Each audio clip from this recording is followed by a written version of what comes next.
दिल्ली भारत की राजधानी, हिंदुस्तान का दिल, दिल्ली दिल वालों की। दिल्ली इन दिनों बारिश और सर्दी दोनों की दोहरी मार झेल रही है। सर्दियों में ये बारिश कभी कभी थोड़ा अजीब लगता है का ना, क्योंकि हम जानते हैं कि भारत में जो बारिश होता है, भारत की में मानसूनी वर्षा अरब सागर और बंगाल की खाड़ी से आने वाली जो मानसूनी हवाएं हैं, अगस्त सितंबर अक्टूबर तक ये लौट जाती है। फिर ये बारिश जनवरी और दिसंबर में कहाँ से आता है? चलिए आज इसी पर बात करते हैं।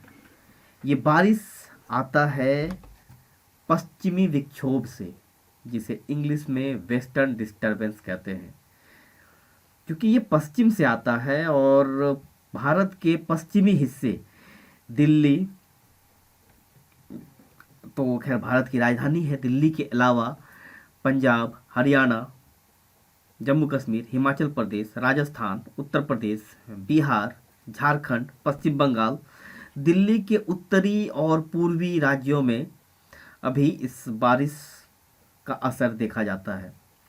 तो इसके पीछे कारण जो है वो है उसका है पश्चिमी विक्षोभ का, वेस्टर्न डिस्टरबेंस।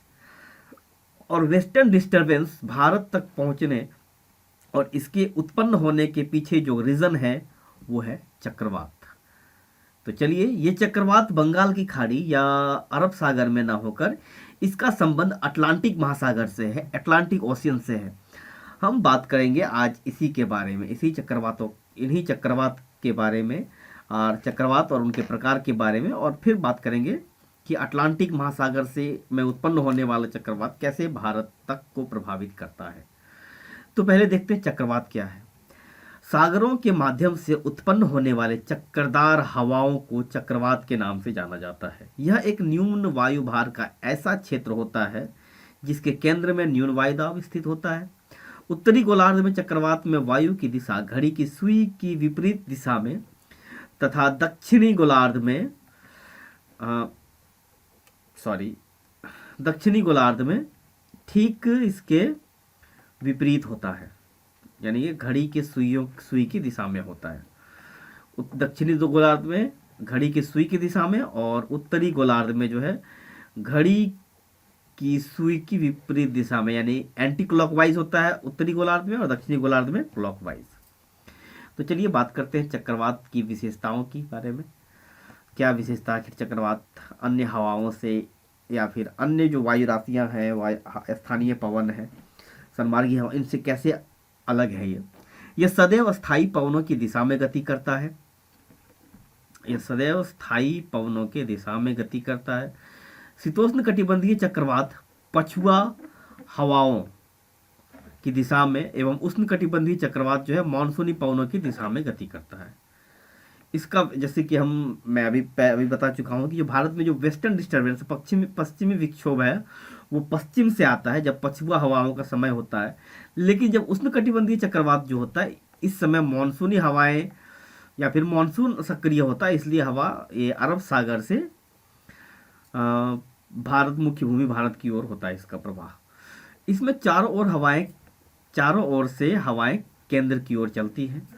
वर्षा चक्रवात के अग्रभाग में चलता है। उष्णकटिबंधीय चक्रवातों की गति अत्यंत तीव्र होती है।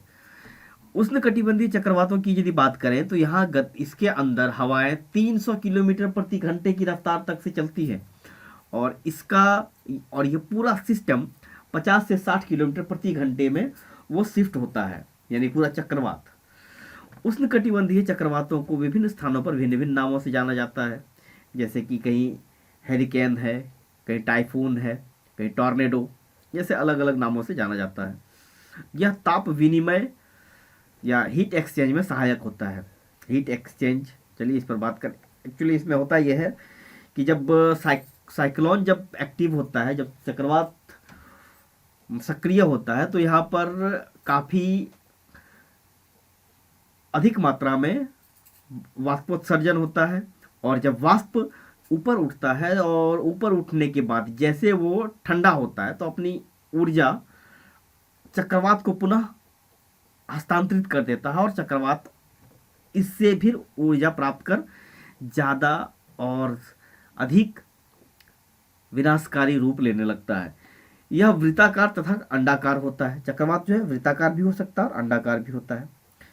तो आज जो अभी हम जो पढ़ेंगे चक्रवात के प्रकार के बारे में, इसमें हम दो चक्रवातों के बारे में पढ़ेंगे, शीतोष्ण कटिबंधीय चक्रवात और उष्ण कटिबंधीय चक्रवात।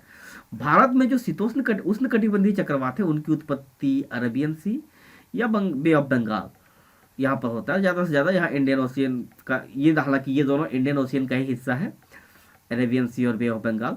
अरेबियन सी में बहुत कम, अधिकतर साइक्लोन जो भारत को प्रभावित करते हैं उसकी उत्पत्ति बे ऑफ बंगाल यानी बंगाल की खाड़ी में होता है। लेकिन आज हम जिसकी बात कर रहे हैं ये है हमारा, आज हम बात करेंगे शीतोष्ण कटिबंधीय चक्रवात की।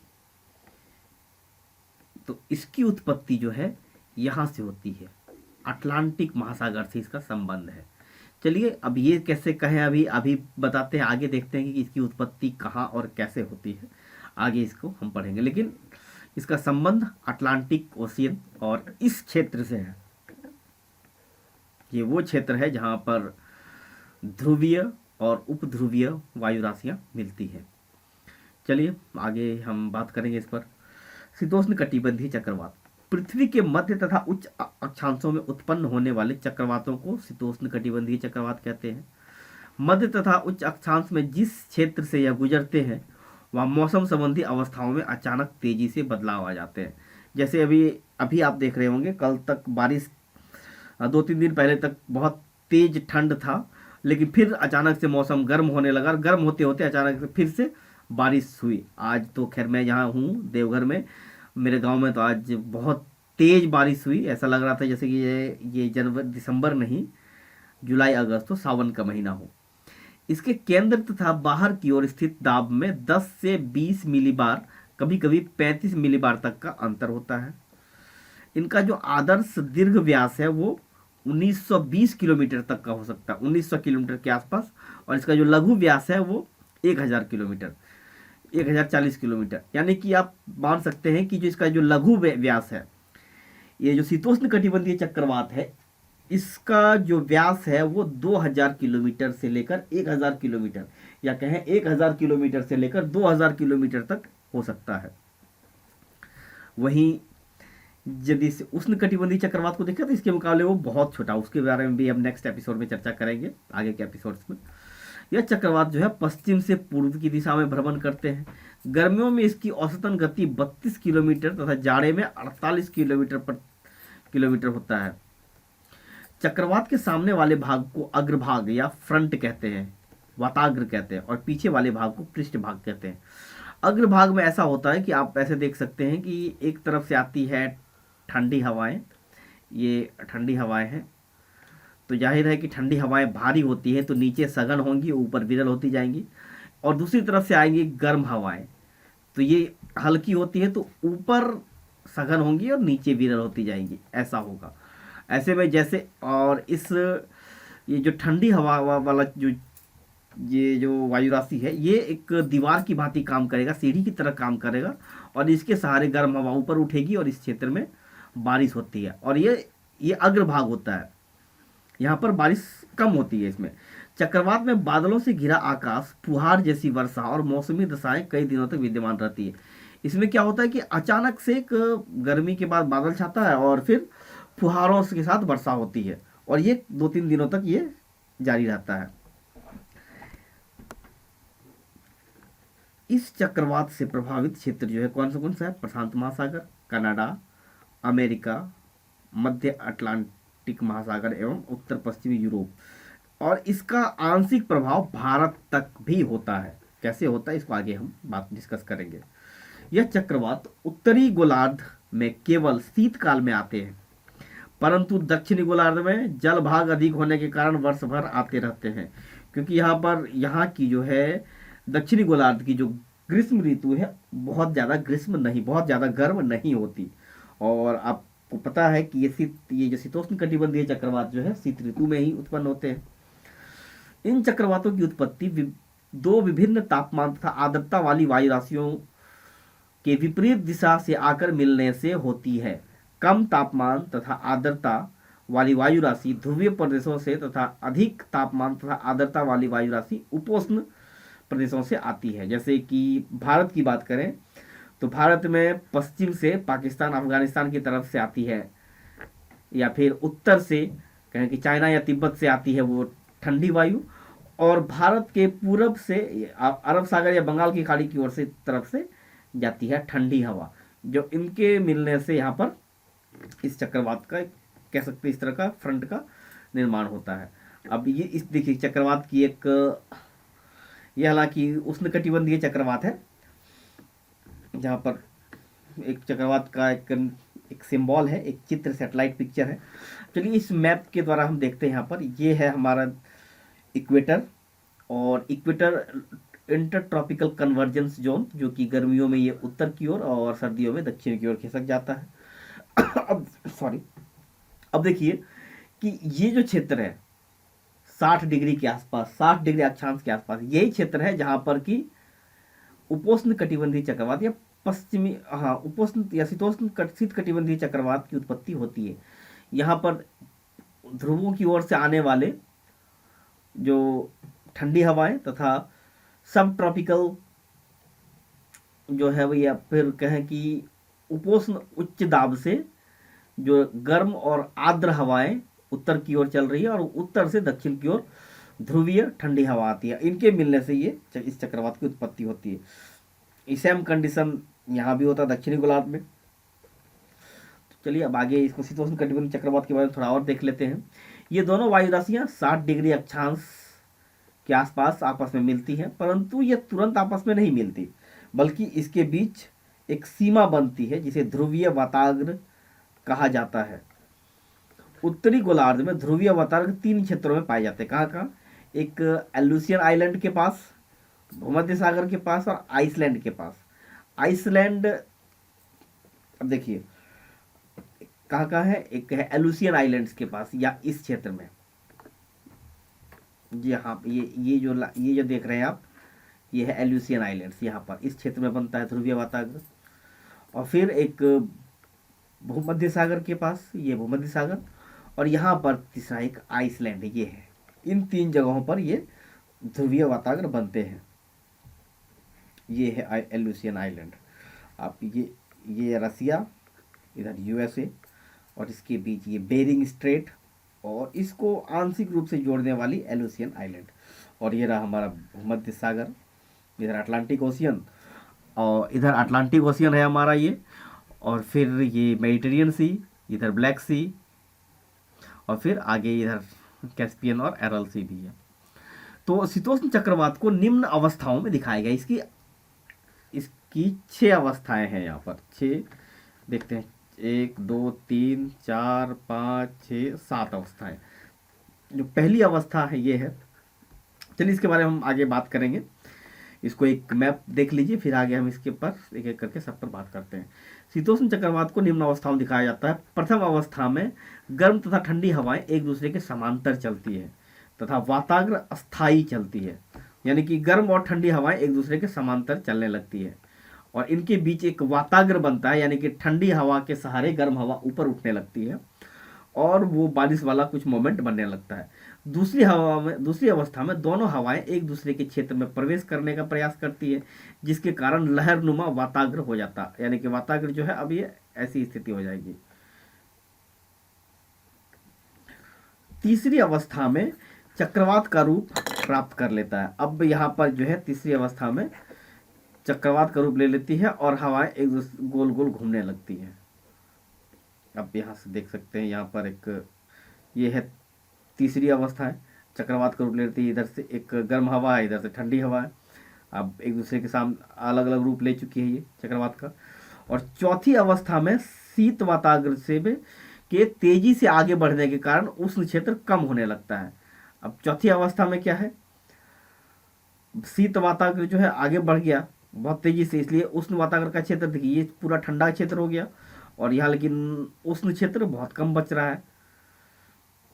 अब पांचवी अवस्था में क्या है, चक्रवात का अवसान प्रारंभ हो जाता है, और छठी अवस्था में चक्रवात का अंत हो जाता है। और यह है छठी अवस्था जब चक्रवात का अंत हो जाता है, इस तरह स्ट्रेट रूप ले लेता है सीधा। अब चक्रवात का आगमन कैसे होता है? पश्चिमी दिशा से आने वाला चक्रवात जब समीप होता है तो पक्षाव, पहले सबसे पहले एक साइरस क्लाउड दिखने को मिलता है, पक्षाव बादल, तथा उसके बाद पक्षाव स्तरी बादल दिखाई देते हैं। चंद्रमा तथा सूर्य के चारों ओर प्रभा मंडल बन जाता है। प्रभा मंडल ये कुछ ऐसा देख सकते हैं इसको। और ये है, ये जो बादल है साइरस क्लाउड्स है। वायु की दिशा पूर्व से बदलकर दक्षिण पश्चिम हो जाती है। उसके बाद आता है उष्ण वाताग्र। उष्ण वाताग्र जो है, उष्ण वाताग्र के आने पर वर्षा प्रारंभ हो जाती है। इस वाताग्र में गर्म हवा ऊपर उठती है अतः वर्षा मंद गति से परंतु अधिक देर तक होती है। इसमें क्या होता है, हल्की हल्की बारिश होती है, फुहारों के रूप में बारिश होती है, लेकिन ये काफी देर तक बारिश होती है। और ये एक प्रभामंडल बनता है इसमें इस तरह से, और इस तरह के बादल जो कि इसको साइरस क्लाउड्स या साइरो स्ट्रेटस बादल भी कहते हैं, पक्षावस्तरी या पक्षाव बादल इसको कहा जाता है। अब है वृतांश, उष्ण वृतांश, वार्म सेक्टर। उष्ण वाताग्र के गुजर जाने पर उष्ण वृतांश का प्रारंभ होता है। पहला उष्ण वातावरण, एक जो उष्ण वाताग्र निकल गया तो उसके आगे अब एक वृतांश है, एक वृत्त बनता है। जैसे कि आप जानते हैं कि यहाँ चक्रवात में एक वृत्तीय गति होती है। अब यहाँ पर उष्ण आगे का जो है वृत्त है, वृत्त का हिस्सा है, ये उष्ण होता है, वार्म होता है ये, और पीछे जो होता है वो कोल्ड होता है। तो उष्ण वृतांश का आगमन होता है। मौसम अचानक तथा तीव्र गति से परिवर्तन होता है। हवा की दिशा दक्षिण पूर्व, आकाश का तापमान शीघ्रता से बढ़ने लगता है और वायुदाब कम होने लगता है। मौसम साफ तथा सुहाना हो जाता है। जैसे ही उस उष्ण वृतांश आता है मौसम साफ हो जाता है। देखेंगे इस साइक्लोन में जब साइक्लोन आता है तो पहले हल्की बारिश होती है और उसके बाद मौसम साफ हो जाता है। उसके बाद फिर यहाँ पर मौसम कुछ इस तरह को आपको देखने को मिलेगा। जैसे यहाँ कल दिन में ऐसी स्थिति थी, जब मैं रिकॉर्ड कर रहा हूँ आज 12 तारीख की रात 10 बजे के आसपास, यानी कि 11 तारीख को दिन में लगभग ऐसी स्थिति थी। बाद आसमान साफ था, लेकिन शाम तक फिर से बादल छाने लगे। अब है शीत वाताग्र, वृतांश, उष्ण वृतांश के शीत वाताग्र। उष्ण वृतांश के गुजर जाने पर शीत वाताग्र आ जाता है, जिसके साथ तापमान गिरने लगता तथा सर्दी बढ़ने लगती है। ठंडी हवा गर्म हवा को ऊपर धकेलने लगती है तथा हवा की दिशा में भी अंतर आ जाता है। आकाश में फिर से बादल घिर जाते हैं तथा वर्षा फिर से आरंभ हो जाती है। शीत वाताग्र प्रदेशों में आकाश में काले कपासी क्यूमुलोनिम्बस क्लाउड्स छा जाते हैं तथा तीव्र वर्षा प्रारंभ हो जाती है। आज जैसे मैंने कहा कि परसों यहाँ बारिश हुई थी, हल्की बारिश, यानी 10 तारीख को हल्की बारिश हुई थी। 11 तारीख को मौसम साफ था। आज 12 तारीख की रात को बहुत अभी ज़बरदस्त बारिश हुई। 10 मिनट आधे घंटे में लगभग 10 सेंटीमीटर के आसपास बारिश हुई। तो एक बहुत अच्छा बारिश कह सकते, बहुत तेज बारिश इसको कह सकते हैं। इस तरह के बादल आते हैं गरज के साथ। उसके बाद आता है शीत वृतांश। शीत वाताग्र के गुजर जाने के बाद शीत वृतांश का आगमन होता है। जैसे कि हमने आपको यहाँ पर दिखाया था, ये जो अब है एक वार्म सेक्टर गुजर गया, अब आएगा कोल्ड सेक्टर इसका।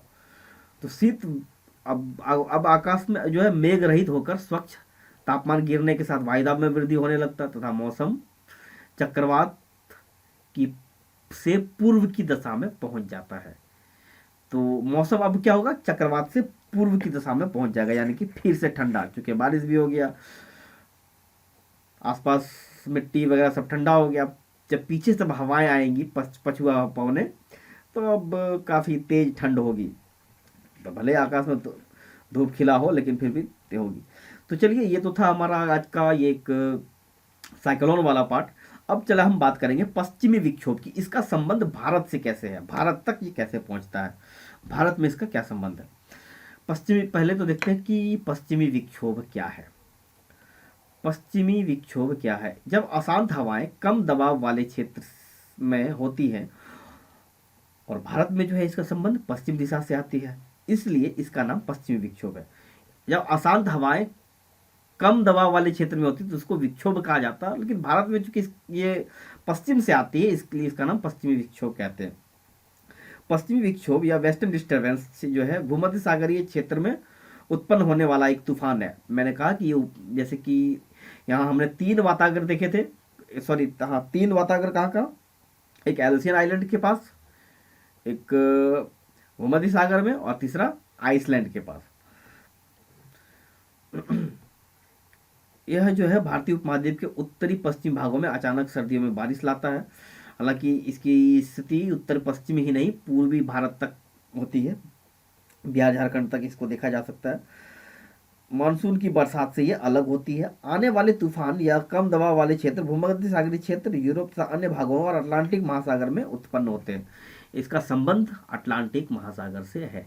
एक ये आप सैटेलाइट पिक्चर देख सकते हैं पश्चिमी विक्षोभ के समय का। ये पूरा उत्तर पश्चिमी भारत और उत्तर पूर्वी भारत या पूर्वी भारत का हिस्सा जो है वो आंशिक रूप से इसके चपेट में है। अभी पंजाब की बात करें तो अभी पंजाब में बहुत बारिश है, और पिछले दिनों जो राजनीतिक उठापटक पंजाब में देखने को मिला, वो कहीं ना कहीं उसके पीछे बारिश भी एक बहाना है, बड़ा बहाना कह सकते हैं इसको। चलिए पहले बात करते हैं कि इसको क्यों कहते हैं पश्चिमी विक्षोभ। जब अशांत हवाएं कम दबाव वाले क्षेत्र में होती है, और भारत में इसका पश्चिम, इसलिए इसका नाम पश्चिमी विक्षोभ है। फिर यह अफगानिस्तान, पाकिस्तान और भारत की ओर अधिक ऊंचाई और तेज हवाओं के साथ यात्रा करते हैं, जो पृथ्वी की सतह के पार पश्चिम से पूर्व की ओर बहती है, और रास्ते में वे भूमध्य सागर, काला सागर और कैस्पियन सागर, अरब सागर से नमी लेते हैं। तो चलिए अब देखते हैं, ये है अटलांटिक, यहाँ इस क्षेत्र में इसकी उत्पत्ति होती है। यहाँ से फिर ये रास्ते में ब्लैक सी है, कैस्पियन सी है, अरल सी है, इसके बाद यहाँ आगे अरब सागर और वगैरह भी है इधर आगे, इन सब से ये नमी लेती है और ये भारत तक पहुँचती है, और यहाँ भारत में शीत ऋतु में वर्षा कराती है। अब अंतर क्या होता है जब पश्चिमी विक्षोभ जो है हिमालय की ओर बढ़ता है, यानी कि भारत में क्या होता है। भारत मौसम विज्ञान विभाग study of western disturbance over the Himalaya इसके एक मॉडल के अनुसार जब पश्चिमी विक्षोभ हिमालय की ओर आता है तो इसकी जो नमी बारिश और बर्फ के रूप में बदल जाती है। बारिश और बर्फ के, क्योंकि ये पहाड़ी क्षेत्र, क्योंकि भारत में या अफगानिस्तान हिंदू कुश पहाड़ के पहले यहाँ पर काफ़ी नीचे पर ये हवाएं गति करती है, लेकिन जब हिंदू कुश पहाड़ों को पार करते हुए आगे बढ़ती है तो ये पहाड़ों के सहारे हवाएं ऊपर उठती है, और जब ऊपर उठती है तो ठंडी होकर बारिश करने लगती है। कभी कभी वे उत्तरी पहाड़ी राज्यों जम्मू कश्मीर, हिमाचल प्रदेश, उत्तराखंड के साथ साथ उत्तर पूर्वी राज्यों की ओर बढ़ते हैं, जबकि अन्य समय में वे पंजाब, हरियाणा, राजस्थान, उत्तर प्रदेश और बिहार को होते हुए दक्षिण की ओर बढ़ता है। ये एक मैप पर देख सकते हैं, ये हिस्सा जनरली वेस्टर्न डिस्टर्बेंस के जोन में आता है, लेकिन कभी कभी ये पूरा हिस्सा आ जाता है। जनरली ये हिस्सा होता है, लेकिन कभी कभार ये पूरा भी आ जाता है। जैसे भी आज के टाइम में देखें तो ये इस बार ये पूरा देखने को मिल रहा है कि ये जो दोनों हिस्से हैं ये पश्चिमी विक्षोभ के चपेट में है। आखिर पश्चिमी विक्षोभ से क्या कोई नुकसान है क्या, या फायदा है? क्या है पश्चिमी विक्षोभ के हमेशा नुकसानदेह होता है? मुझे लगता है कि हमेशा नुकसानदेह कुछ भी नहीं होता। पश्चिमी विक्षोभ मौसम के हिसाब से हमेशा नुकसानदेह नहीं होता। पश्चिमी विक्षोभ भारतीय उपमहाद्वीप के निचले क्षेत्रों में कम से बहुत अधिक बारिश और पहाड़ी क्षेत्रों में भारी हिमपात ला सकता है। इससे पश्चिमी विक्षोभ आकाश में बादल छा जाते हैं, रात में तापमान बढ़ जाता है, दिन में असमय वर्षा हो जाती है। इससे खेती के लिए, खासकर रबी फसलों के लिए फायदा होता है, लेकिन कभी कभी इसका नुकसान भी होता है। कभी कभी जो क्या होता है, पश्चिमी विक्षोभ के कारण फ्लैश फ्लड देखा जाता है, और भूस्खलन, धूल भरी आंधी, ओला गिर, सबसे बड़ी जो इसकी है ये ओला है, और शीतलहर। अभी उत्तर भारत में राजस्थान के कुछ हिस्सों में ओलावृष्टि हुई है, जिससे कि फसलों को भारी नुकसान हुआ है। यदि पश्चिमी विक्षोभ के कारण बारिश अधिक होती है तो इससे फसल नष्ट भी हो सकती है, क्योंकि इस समय जो फसल लगते हैं उसको कम से कम नमी चाहिए होता है। जैसे रबी फसलों को कम से कम नमी चाहिए, तो चाहे गेहूं हो, फल सब्जियां हो आदि जैसे हो, ये सारी चीज़ों को, इनको सबको कम नमी चाहिए। और बाढ़ जैसी आपदाओं से बुनियादी ढांचे भी नष्ट होते हैं, आजीविका प्रभावित होता है। तो दोस्तों ये था आज का हमारा एपिसोड। तो मिलते हैं नेक्स्ट एपिसोड में। कोशिश करेंगे कि नेक्स्ट एपिसोड जो है कुहासे को लेकर बनाया जाए, कुहासा पर हम एक छोटा सा एपिसोड करें, और मिलते हैं तब तक नेक्स्ट एपिसोड में। तब तक के लिए धन्यवाद। तो इस एपिसोड में हमने क्या क्या पढ़ा? उष्ण वृतांश, चक्रवात का आगमन, शीतोष्ण चक्रवात, चक्रवात की अवस्थाएं, शीतोष्ण कटिबंधीय चक्रवात, इसकी उत्पत्ति, चक्रवात की विशेषताएं, उसके प्रकार, और पश्चिम, खासकर हमने इस पर आज अंत में पश्चिमी विक्षोभ पर बात किया। तो दोस्तों चलिए मिलते हैं नेक्स्ट एपिसोड में, तब तक के लिए धन्यवाद।